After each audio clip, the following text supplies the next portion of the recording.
2025 সালে এসে আবারও কিয়ামতের নতুন আলামত প্রকাশ পেল, যা আমাদের প্রিয় নবী হযরত মুহাম্মদ সাল্লাল্লাহু আলাইহি ওয়াসাল্লাম আরো 1400 বছর আগে বলে গিয়েছেন। প্রিয় নবী হযরত মুহাম্মদ সাল্লাল্লাহু আলাইহি ওয়াসাল্লামের একটা কথাও যে মিথ্যা নয় তা খুব ভালোভাবে পশ্চিমা বিজ্ঞানীরা প্রমাণ করেছে। প্রিয় নবী আজ থেকে আরো 1400 বছর আগে বলেছেন, পৃথিবীতে 10টি বড় কিয়ামতের আলামত প্রকাশ না হওয়া পর্যন্ত পৃথিবীতে কিয়ামত সংঘটিত হবে না। কি সেই আলামত যা নিয়ে রীতিমতো চিন্তায় পড়েছে পুরো বিশ্বের বিজ্ঞানীরা?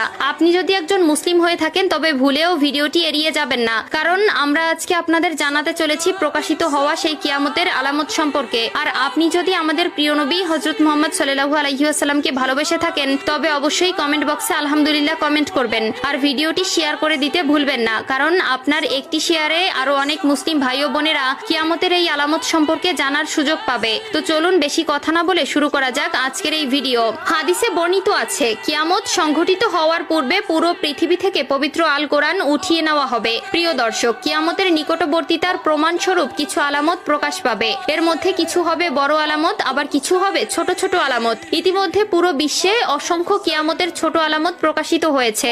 যেমন হাদিসে বর্ণিত আছে, আরবের বেদুইনরা অর্ধ উলঙ্গ অবস্থায় থাকবে, তবে তারা বড় বড় দালান কোঠা নির্মাণের প্রতিযোগিতায় নেমে পড়বে, এমনকি তাদের পায়ে জুতাও থাকবে না। বর্তমানে 2025 সালে কিয়ামতের নতুন যে আলামত প্রকাশ পেয়েছে তা হলো কিয়ামতের আগে পবিত্র আল কোরআন থেকে সকল অক্ষর উঠিয়ে নেওয়া হবে। ইতিমধ্যে এমনই কিছু তথ্য প্রকাশ পেয়েছে। আজ থেকে প্রায় 1400 বছর আগে মহান আল্লাহ তাআলা হযরত মুহাম্মদ সাল্লাল্লাহু আলাইহি ওয়াসাল্লামের উপর কোরআন নাজিল করেন এবং আল্লাহ তাআলা ঘোষণা দেন কিয়ামতের আগ পর্যন্ত তিনি নিজেই তা সংরক্ষণ করবেন। আল্লাহ তাআলা পবিত্র আল কোরআনের মধ্যে বলেছেন, নিশ্চয়ই আমি কোরআন অবতীর্ণ করেছি এবং আমি এর সংরক্ষক। সূরা আল হিজর আয়াত নম্বর 9। কিন্তু এমন এক সময় আসবে যখন মানুষ কোরআন ভুলে যাবে। পৃথিবীতে এমন কেউ থাকবে না যে কোরআন স্মরণ করবে। তখন আল্লাহ তাআলা এই পৃথিবী থেকে কোরআন তুলে নিবেন। এরপর ইসরাফিল আলাইহিস সালাম সিংহায় ফুঁক দিবেন এবং এই মহাবিশ্ব ধ্বংস হয়ে যাবে। রাসূলুল্লাহ সাল্লাল্লাহু আলাইহি ওয়াসাল্লাম বলেছেন, রাতের অন্ধকারে কোরআন মানুষের বুক থেকে উঠিয়ে নেওয়া হবে, এমনকি মুসহাফের একটি আয়াতও পৃথিবীতে অবশিষ্ট থাকবে না।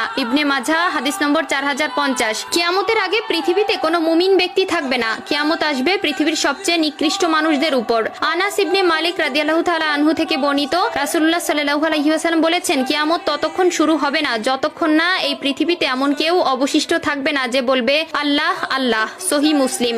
অর্থাৎ কিয়ামতের আগে সকল মুসলিম মারা যাবে। আবু হুরায়রা রাদিয়াল্লাহু তাআলা আনহু থেকে বর্ণিত, রাসূলুল্লাহ সাল্লাল্লাহু আলাইহি ওয়াসাল্লাম বলেছেন, আল্লাহ তাআলা ইয়েমেন থেকে একটি মৃদু বাতাস প্রবাহিত করবেন যা রেশমের মতো মসৃণ হবে। যার অন্তরে এক বিন্দু পরিমাণেও ঈমান থাকবে সে সেই বাতাসে শান্তির মৃত্যুবরণ করবে। সহিহ মুসলিম।